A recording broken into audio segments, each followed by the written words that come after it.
Right guys, let's make Japanese curry today. Growing up, Japanese curry was such a treat and it was one of my favorite dishes.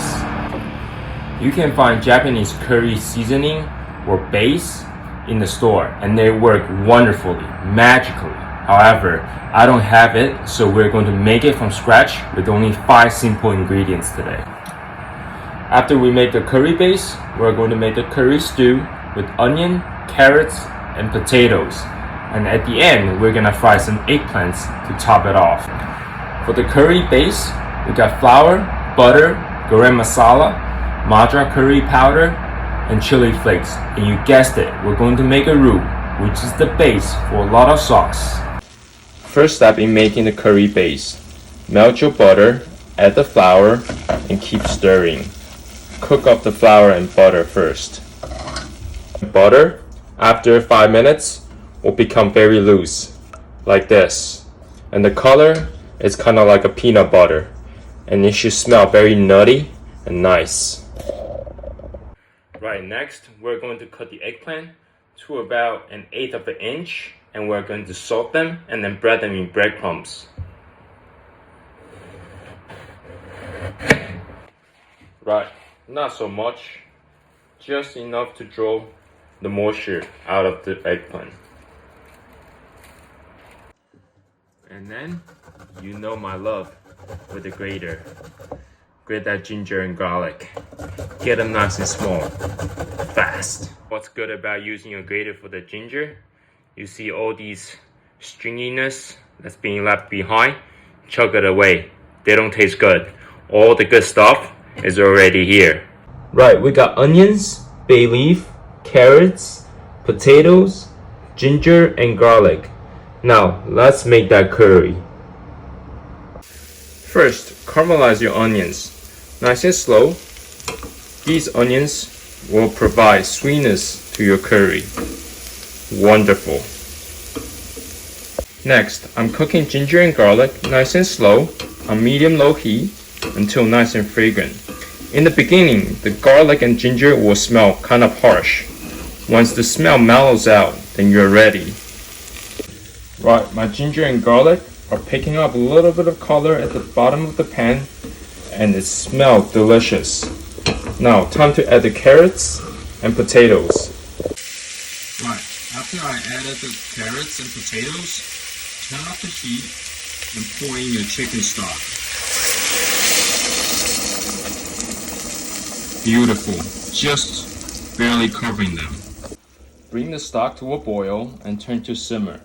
And cook your carrots and potatoes until nice and tender.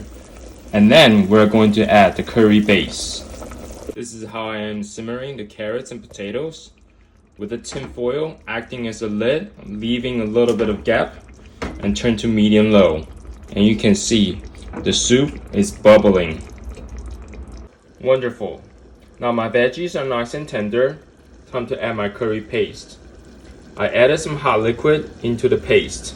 And now I'm going to stir that up and add it back to the pot.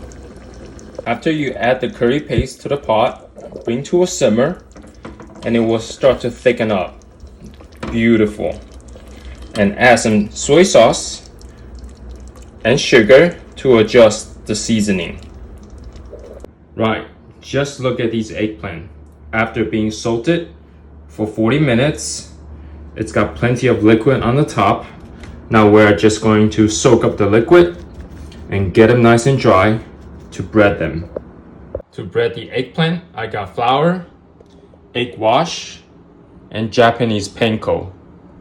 So the way we're going to bread the eggplant is dip it in the flour, into the egg wash, and back to the panko. Flour, egg wash, panko. So when you bread something, you always have a dry hand and a wet hand. Dry hand puts the food in the flour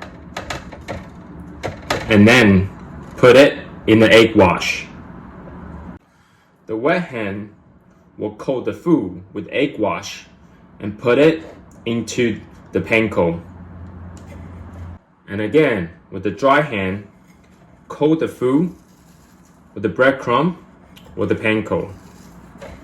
Nice. It's a system to keep everything nice and neat.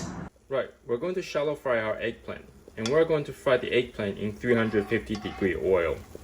And if you don't have a thermometer, just throw a piece of bread in there. Once the bread gets nice and golden brown, then the oil is ready. So, frying the eggplant. Once the first side is nice and golden brown, just flip it over. The eggplants will cook very quickly. Lovely. Once they come out of the fryer, just hit them with salt on both sides. Beautiful. Right, got the curry, got the rice, got the eggplant. Let's plate it up. Just look at that. Beautiful. And then we're just going to place a piece of eggplant right on top of the curry. Now that is amazing.